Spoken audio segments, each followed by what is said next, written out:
I am Moses, a single father to my 6-year-old son, Jackson.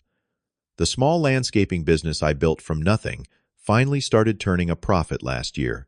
My parents always favored my younger brother, Ethan, the golden child who could do no wrong. Nothing prepared me for finding Jackson abandoned and crying on those church steps that day. My phone buzzed with a message from my mother. Now you know how it feels to lose family. If you have ever had to choose between toxic family expectations and your child's future, let me know where you are watching from and hit that subscribe button as I share how I stood my ground. Growing up in our middle-class neighborhood in Arizona, the pattern was clear from my earliest memories. My younger brother, Ethan, was the miracle child, the one who could never make a mistake in our parents' eyes. While I worked hard for every achievement, Ethan received praise for simply showing up. When report cards came home, my straight A's were met with a casual nod while Ethan's C's and D's prompted concerned family meetings about how the teachers must be too harsh. This dynamic defined our childhood and shaped the adults we would become. I put myself through college working nights at a warehouse, graduating with a business degree and minimal debt. My parents attended my graduation, but left early when Ethan called with some minor crisis about his apartment. That night set the tone for our adult relationship. I learned to expect nothing and became entirely self-reliant. Life took an unexpected turn when I met Lisa during my final year of college. Her warm smile and kind heart helped me heal from years of feeling secondary in my own family.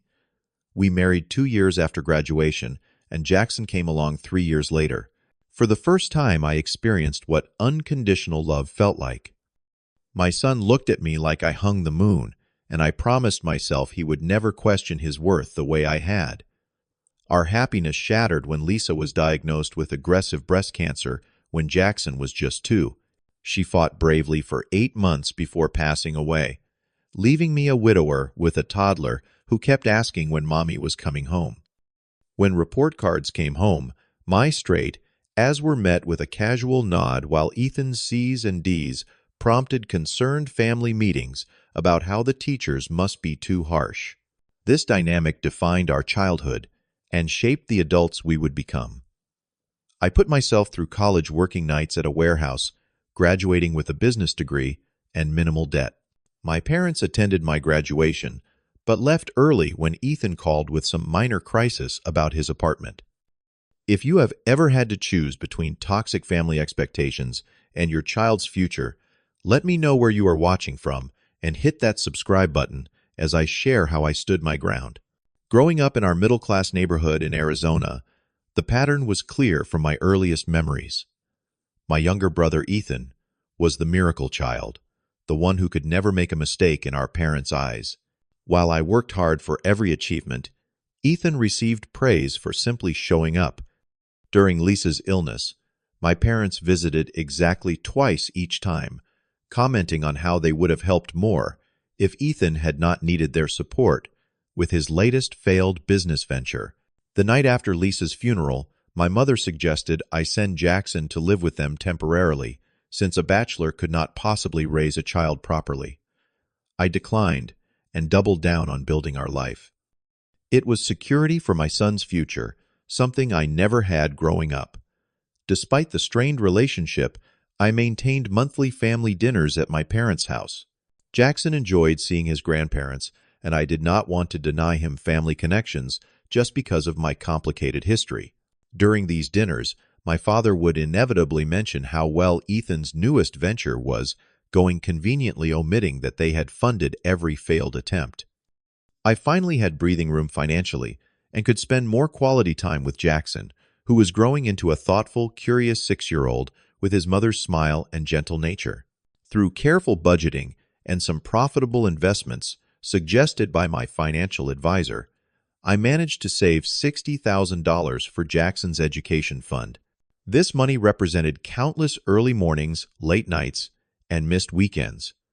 I learned to smile through the subtle digs about how I could afford nicer clothes for Jackson if I was not so stingy, or how family businesses needed family investment.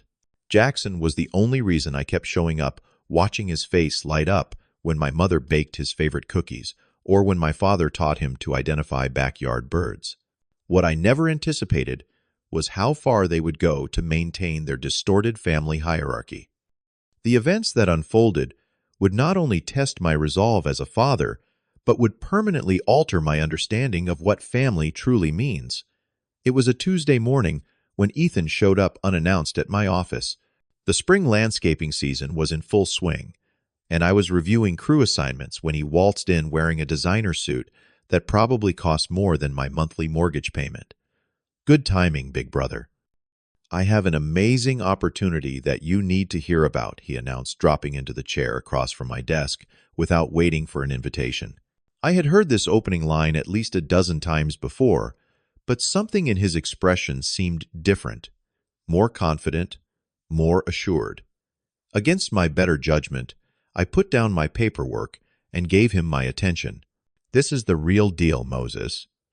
I have connected with some serious players in the crypto world, Ethan explained, leaning forward with the intensity of someone sharing state secrets. They have developed a proprietary algorithm that guarantees returns of at least 30% in the first 6 months. And the best part, I can get you in on the ground floor. The red flags were immediate and numerous. Guaranteed returns. Proprietary algorithm. Ground floor opportunity. Every hallmark of a scam was present, but I let him continue his pitch, curious to see where it was heading. All I need is $50,000 to secure our positions. We will be millionaires within 2 years, guaranteed, Ethan finished triumphantly. There it was, the ask. And not just any amount, but almost exactly the sum I had saved for Jackson's education. Ethan, that sounds interesting, but I cannot help you with this, I said carefully. That money is for Jackson's future. His charming expression faltered for just a moment before he recovered. Come on, Moses. That kid is not going to college for another 12 years. By then, this investment will have multiplied several times over. You will be able to send him anywhere he wants to go. Harvard, Yale, wherever. I shook my head. I am sorry, but the answer is no. I have worked too hard for that money to risk it on something without proper documentation or verification. Ethan's facade cracked completely. You have always been like this, so damn cautious, so unwilling to take a chance.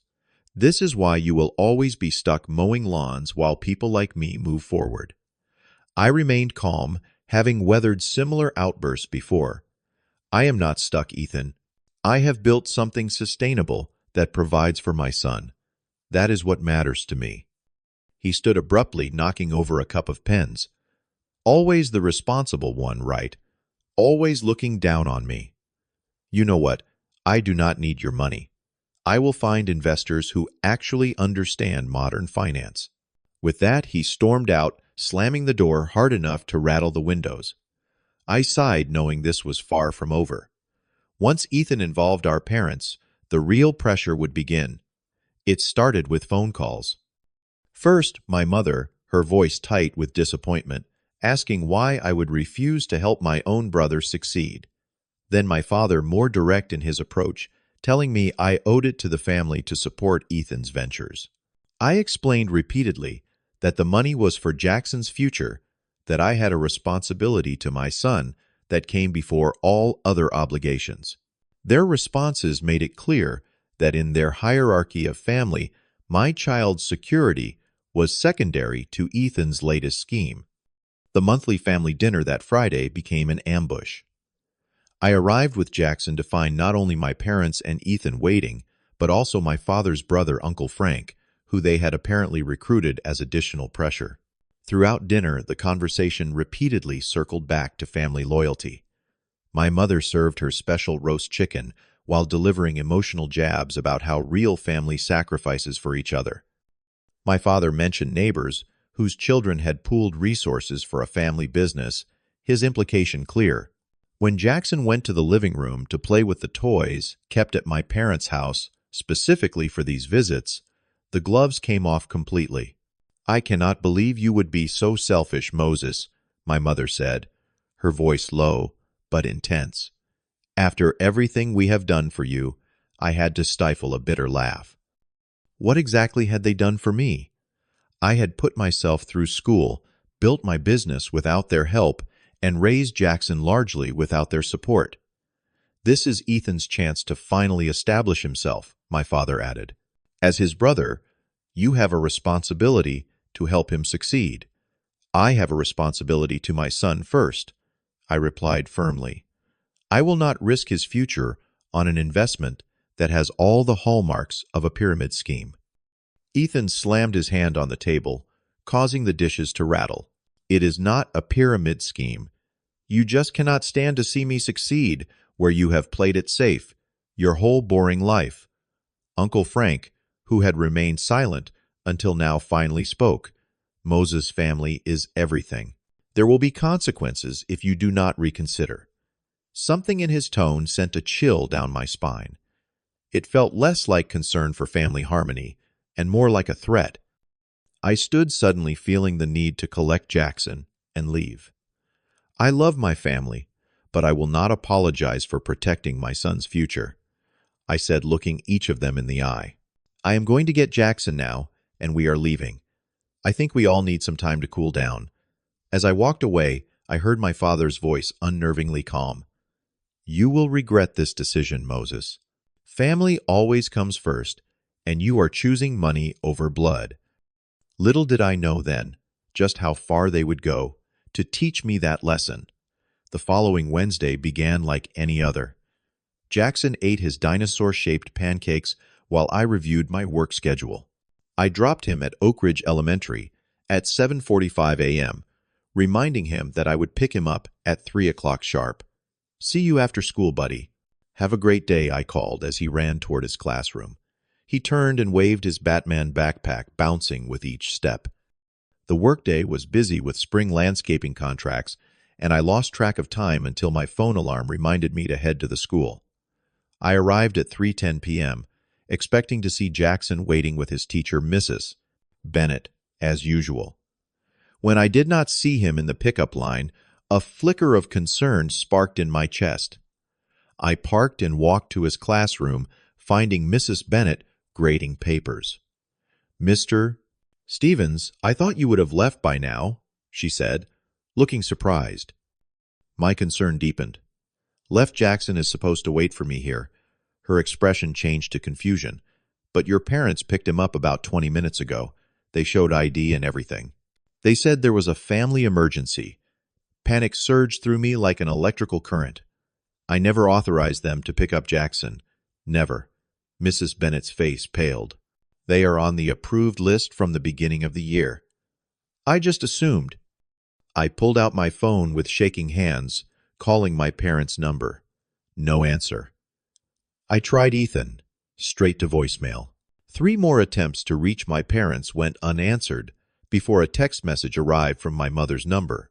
It was a photo of the old brick church 6 blocks from their house with the message, "He is waiting for you, like you left us waiting." Cold fear gripped my heart as I raced to my truck. I broke every speed limit getting to that church, my mind flooding with horrible possibilities. Had they taken him inside, left him with strangers? Were they watching from nearby to make their point? I screeched to a halt in front of St. Michael's Church, desperately scanning the area. Then I saw him.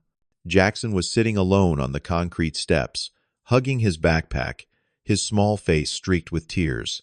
No adults were anywhere in sight. "Jackson!"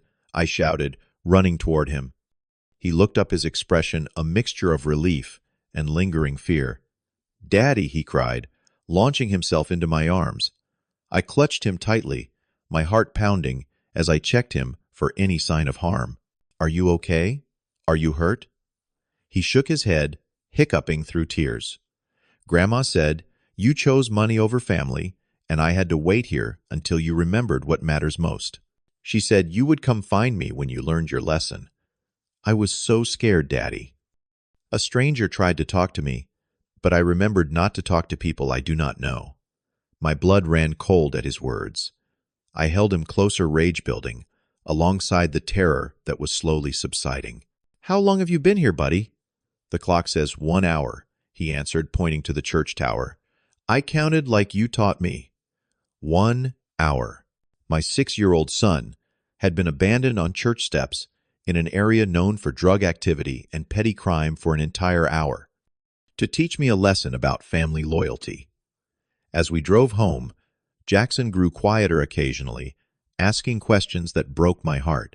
Did I do something wrong? Why were Grandma and Grandpa mad at us? Are they not family anymore?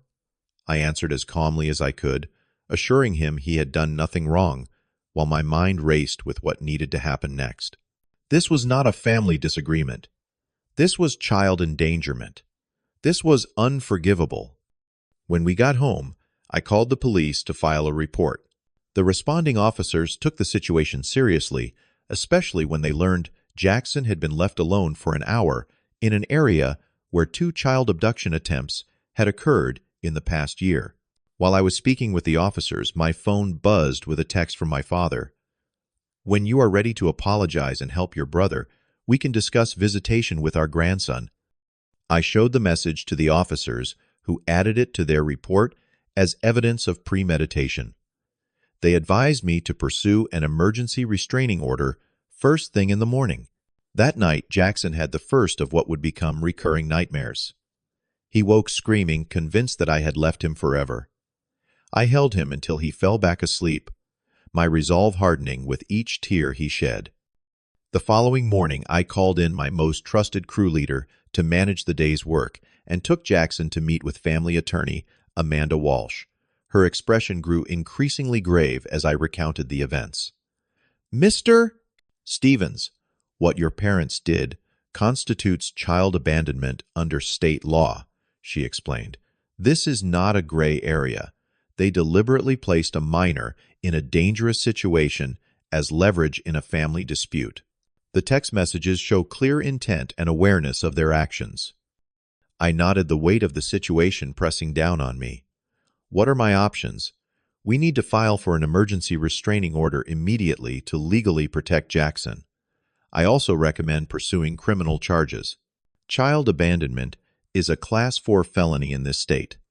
The gravity of pursuing criminal charges against my own parents was not lost on me. Despite everything, these were the people who raised me. But when I thought of Jackson's tear-streaked face on those church steps, I knew there was only one path forward. While Amanda prepared the restraining order paperwork, I received an unexpected call from Tanya, a woman Ethan had dated the previous year. "Moses, I saw the police report when my friend at the station mentioned your name," she began.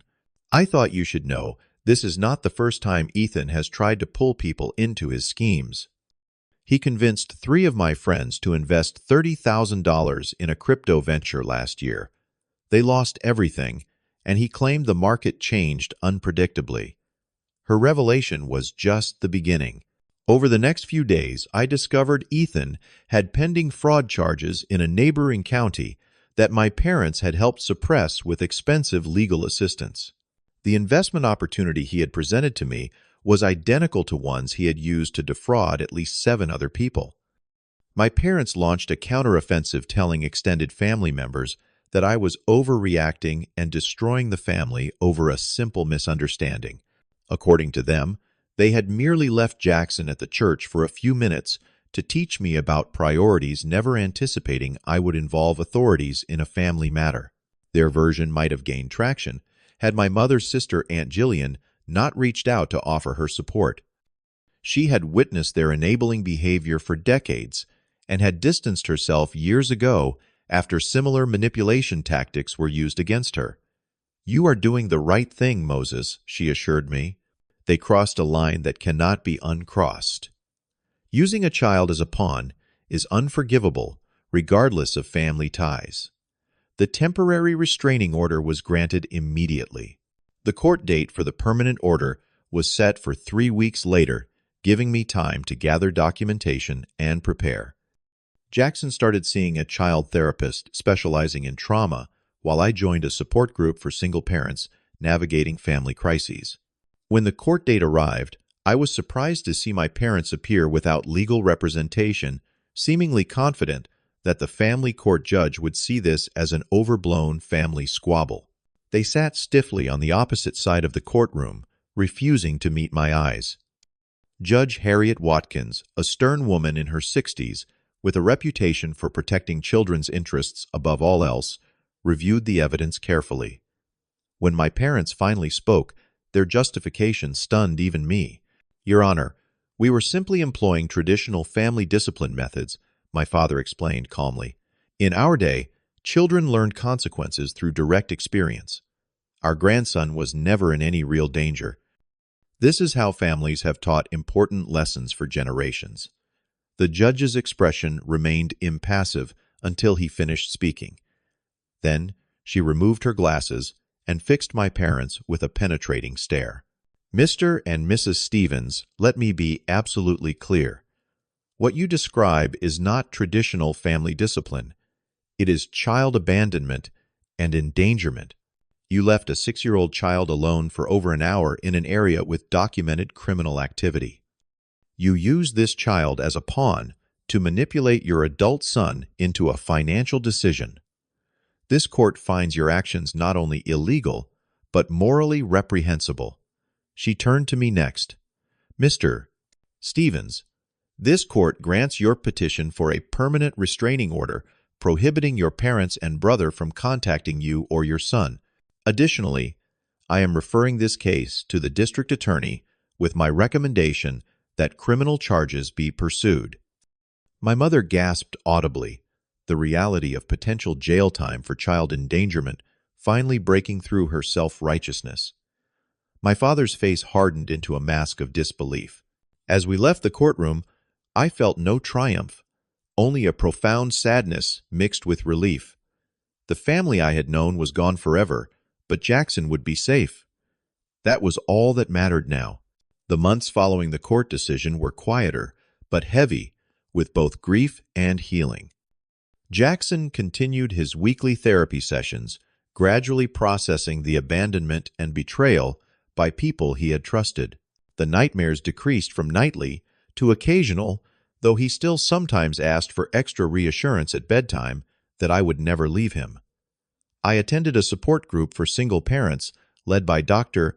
Marcus Williams, a family therapist who specialized in toxic family dynamics.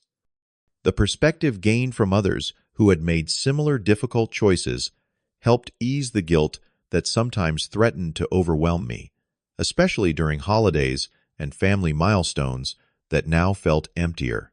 "Are you sure I did the right thing?" I asked Dr. Williams after one particularly difficult session where I had shared my darkest doubts. His answer stayed with me. "The right choice is rarely the easy one. You chose your son's safety and emotional well-being over appeasing people who were willing to endanger him. That is not just right, Moses. It is the only acceptable choice a parent can make."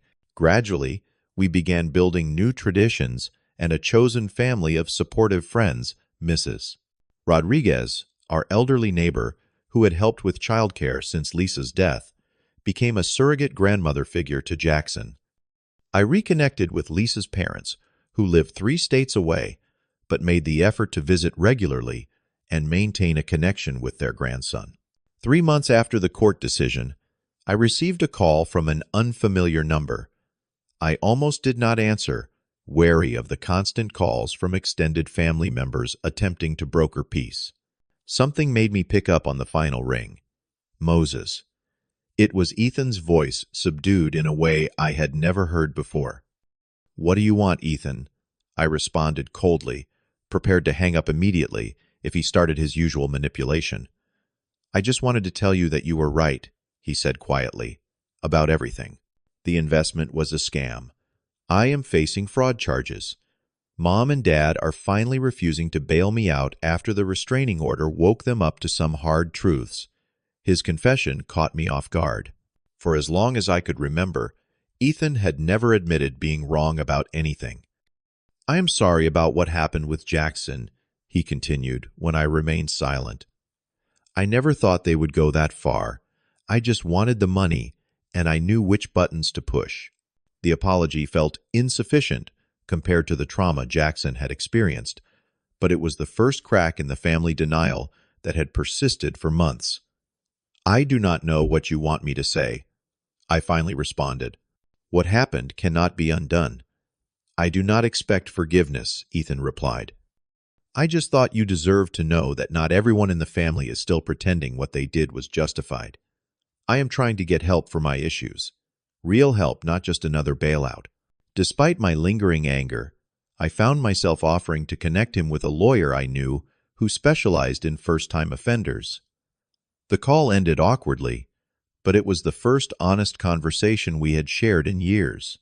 As spring turned to summer, Jackson's resilience amazed me daily. His natural optimism began to resurface as the sense of security in our home was restored. He made new friends at school and became passionate about soccer, his speed and determination making him a natural on the field. I formed an unexpected friendship with Samantha, another single parent from our support group who ran a successful graphic design business. Our shared experiences created an immediate bond, and she understood the complex emotions surrounding family estrangement better than anyone else I knew. When my lease ended that fall, I made the decision to move us to a new house in a different school district, physically distancing ourselves from the memories associated with the church incident. Jackson helped choose his new room color and seemed excited about the fresh start.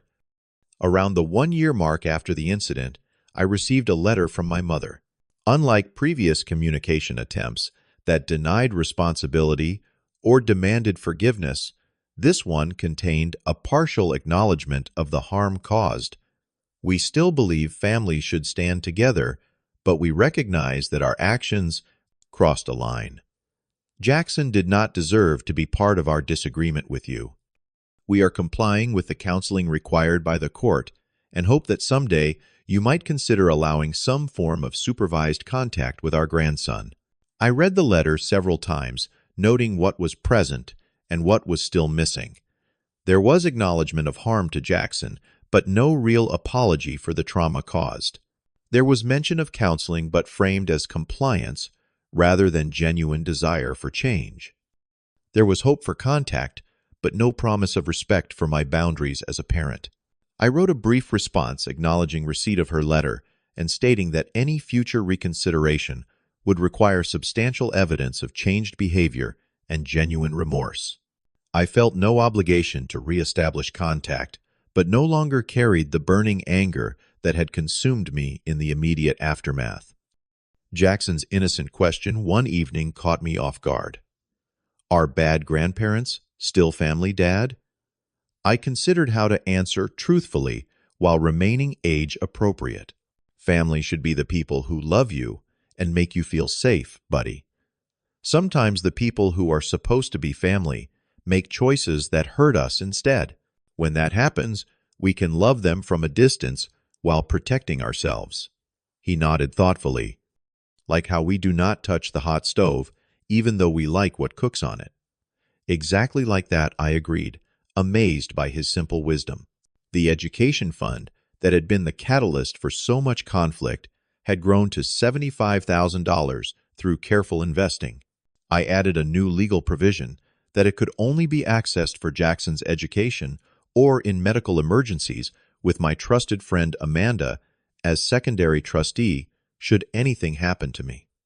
In therapy, I finally confronted the painful truth that I had spent my entire life seeking approval from parents who were fundamentally incapable of providing it. Their conditional love had shaped my self-worth in ways I was only beginning to understand. The greatest gift from this terrible experience was the determination that Jackson would never question his value or have to earn his place in my heart. The final court decision came down exactly as Judge Watkins had indicated. My parents received community service and mandatory counseling rather than jail time due to their age and lack of prior offenses. The conviction would remain on their record permanently, a consequence that their money and connections could not erase. Ethan completed a rehabilitation program for gambling addiction, which had fueled many of his desperate financial schemes. He continued occasional text contact, respecting the restraining order, by not attempting to see Jackson or me in person. His journey toward accountability seemed genuine if fragile.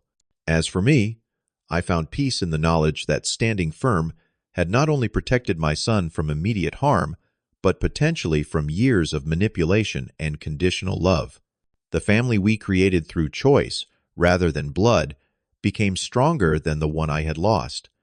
What I learned through this painful journey is that sometimes the strongest form of love is saying no. No to exploitation disguised as family obligation. No to sacrificing a child's security for an adult's poor choices. No to manipulation masquerading as tradition. The most profound realization was that in protecting Jackson, I finally learned to protect myself from the lifelong patterns that had diminished my own worth. By choosing his well-being above all else, I discovered what true family should feel like: safe, supportive, and unconditionally loving. Have you ever had to set difficult boundaries with family to protect yourself or your children? I would love to hear your thoughts in the comments below.